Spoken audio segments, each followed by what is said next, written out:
Assalamu alaikum wa rahmatullahi wa barakatuh. May Allah's peace, mercy, and blessings be upon you.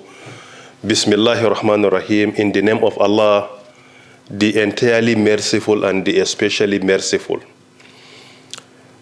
Yesterday night, I was confronted by some medical experts, in which I immediately referred them to one of my lectures where I answered the question in the month of Ramadan during our last tafsir at Nur. Immediately they responded by saying they were more interested in getting the answer in the English rather than Hausa, even the summary of what I have previously said in the month of Ramadan. The question is with regards to organ donation or organ selling, the Islamic ruling with regards to donating your organ or selling your organ. Then after their first contact, I was reminded that there was a investigative report conducted by the Daily Trust newspaper where they disclosed certain places where organs were being sold in Nigeria, particularly in Abuja. In an attempt to answer the question, we can petition, demarcate, or even divide the question into two. Firstly, with regards to organ selling, for someone to sell his kidney, or to sell his liver, or to sell his heart, or any part of his organ. The most popular view of our scholars, of our leading scholars and our pious predecessors, this is not permissible. It is not allowed Islamically. And this issue came about as a result of a significant advancement in the field of medicine and science, where there is organ transplantation, and organ can be taken from one person to another. This question has been answered in so many fora where issues are being discussed Islamically with regards to advancement in medicine, in science, and many more.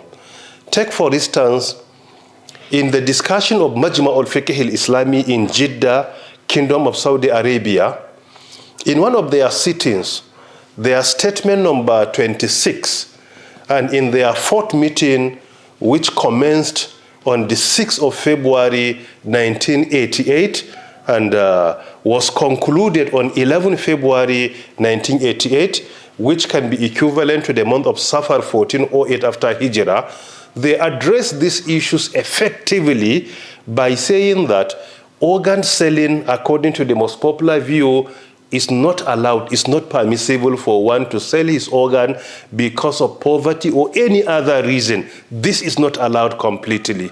And one of the reasons that our scholars rely on to issue this fatwa, this verdict, is firstly because of the fact that your body doesn't belong to you. It belongs to your creator. And that is why if you abuse your body, you will be questioned before your creator on the last day. That is why taking care of our body is not optional, it's not left to us, but is an obligation that we must take care of our body medically and otherwise. And secondly, it is because of the fact that Allah Ta'ala has honored, has elevated, and has made a human being to be honorable. Like in Surah Al-Isra, وَلَقَدْ كَرَّمْنَا بَنِي آدَمَ وَحَمَلْنَاهُمْ فِي الْبَرِّ وَالْبَحْرِ وَرَزَقْنَاهُمْ مِنَ الطَّيِّبَاتِ وَفَضَّلْنَاهُمْ عَلَى كَثِيرٍ مِّمَّنْ خَلَقْنَا تَفْضِيلًا. This is in Surah Isra, verse number 70. In this verse, Allah has vindicated to us clearly that He has honored us. This honor shows to us that our body is not for sale in any situation. It is not allowed to sell your body.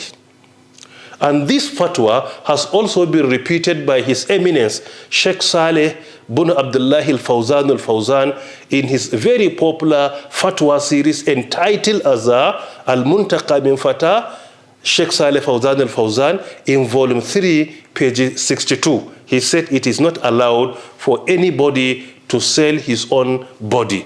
And also the fatwa, the verdict has also been repeated by His Eminence Sheikh Muhammad Mukhtar Shankiti in his popular fatwa called Ahkamul Jaraha at-Tibbiyya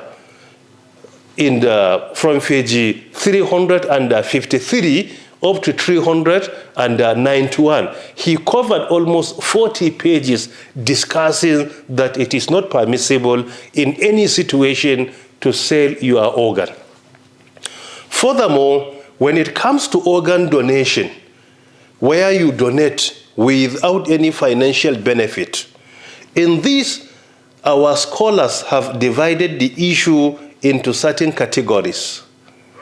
Number one, donating part of your organ to your own body, where a certain part of your body can be taken away to another part of your body, like your flesh can be taken from part of your body to another part due to surgery or anything like that. In that situation, as long as there is no any significant deformity that will bring to you, it is allowed for part of your body to be taken to another part of the same body. That is donating your organ to your organ.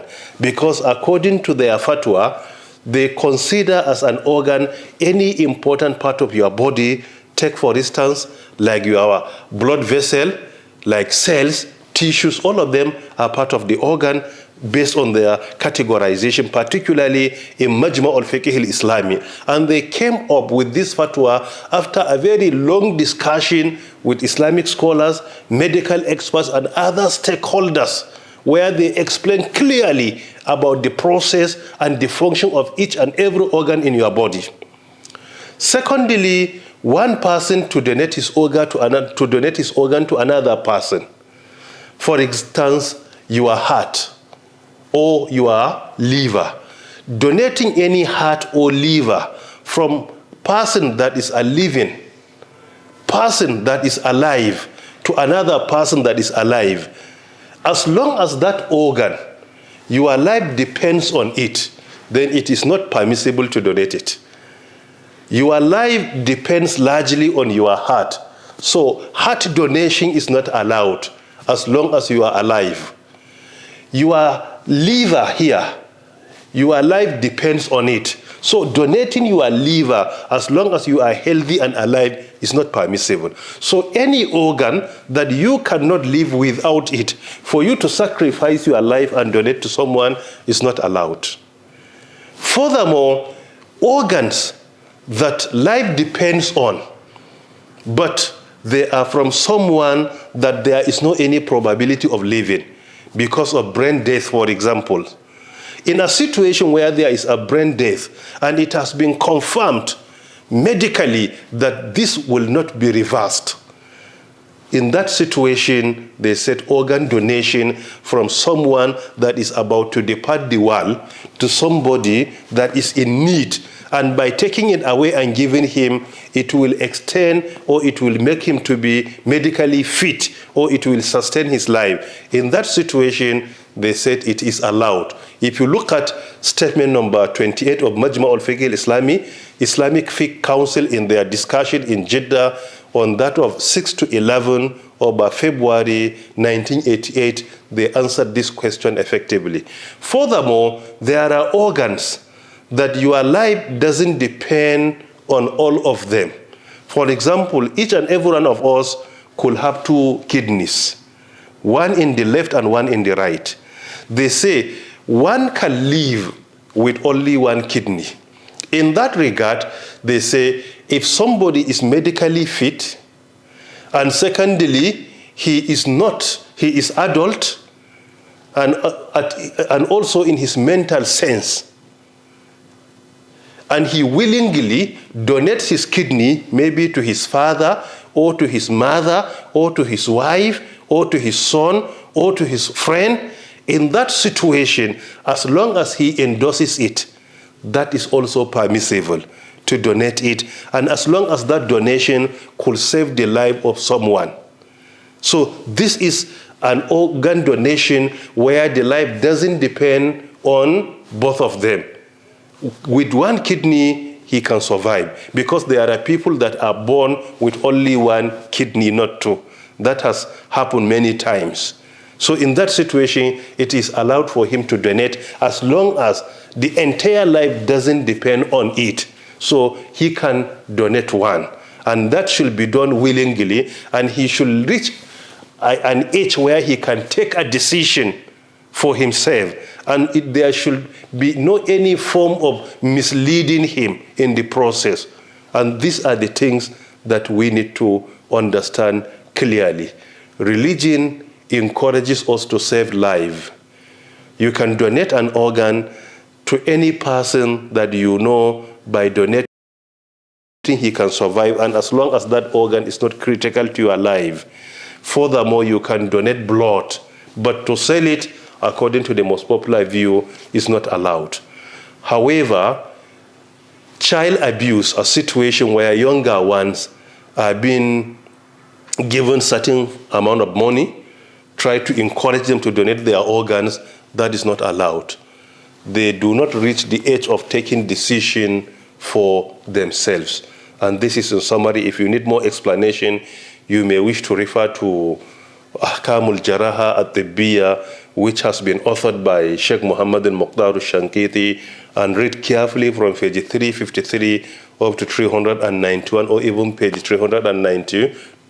Almost 40 pages, he discussed this issue effectively, and also the fatwa of Al-Muntaka, which has been authored by Sheikh Saleh Fawzan al-Fawzan, particularly volume 3 in page 62, and also an extensive discussion of the matter which has been conducted by Islamic Fiqh Council in Jeddah is also very important. And the issue has also been addressed by the International Islamic Conference in Malaysia, and it has also been addressed by the Senior Scholars Council in Saudi Arabia, that is Majlisu Kibar al-Ulama, and in so many other fora.